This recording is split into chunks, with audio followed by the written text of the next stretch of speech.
Barbe Bleue.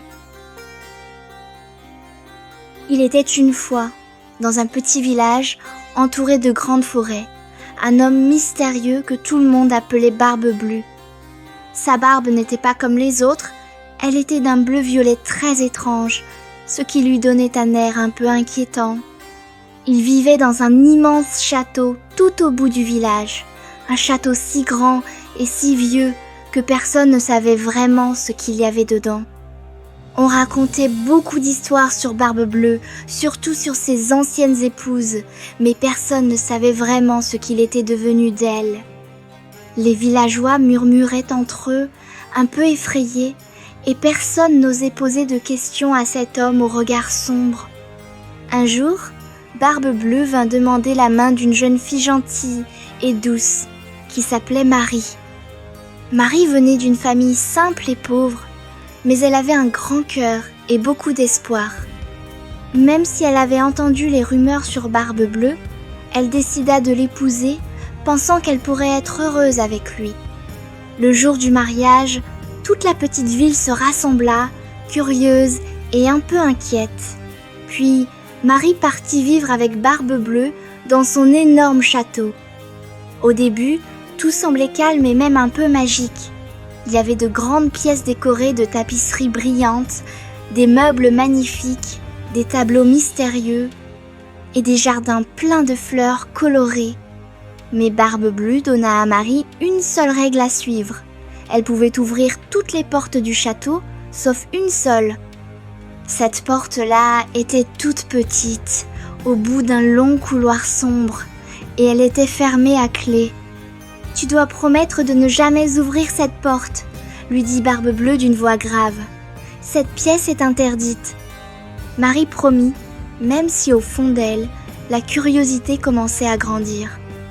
Chaque jour, elle se promenait dans le château, explorant les nombreuses salles, les jardins enchantés, la grande bibliothèque où des livres anciens l'attiraient.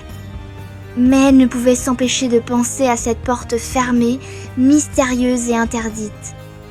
Le temps passa et la curiosité de Marie devint de plus en plus forte.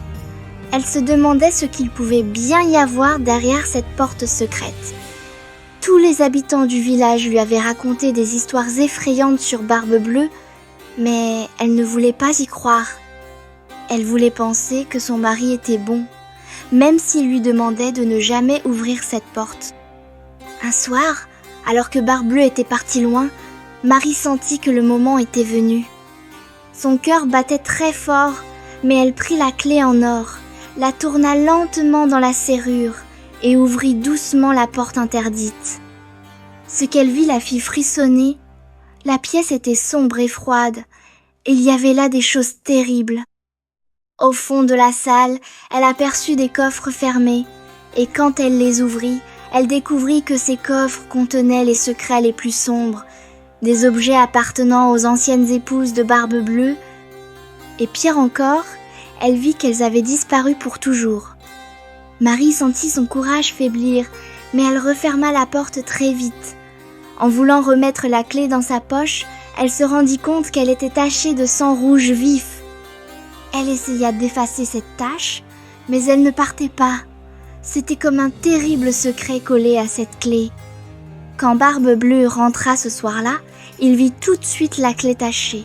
Son regard devint très dur et il comprit que Marie avait désobéi à son ordre. Il lui dit d'une voix menaçante qu'il allait la punir comme il l'avait fait pour les autres. Marie, bien que très effrayée, n'abandonna pas. Elle appela à l'aide de toutes ses forces. Ses cris résonnèrent dans le château immense. Heureusement, ses frères, qui s'étaient inquiétés de ne plus avoir de nouvelles d'elle, arrivèrent rapidement. Ils entrèrent dans le château sans peur et, ensemble, ils arrêtèrent Barbe Bleue. Le château retrouva enfin la paix. Marie décida alors de changer ce lieu qui avait été rempli de peur. Elle ouvrit les portes du château à tous les villageois. Elle transforma les jardins en lieux de jeu pour les enfants, les salles en bibliothèque où chacun pouvait venir lire, et les grandes pièces en endroits de fête où tout le monde pouvait se rassembler. Elle comprit que la curiosité pouvait être un grand pouvoir, mais qu'il fallait aussi toujours écouter son cœur et sa famille. Le courage, l'entraide et l'amour sont toujours plus forts que la peur. Et depuis ce jour, Marie vécut heureuse, entourée de ses amis, et son histoire fut racontée partout,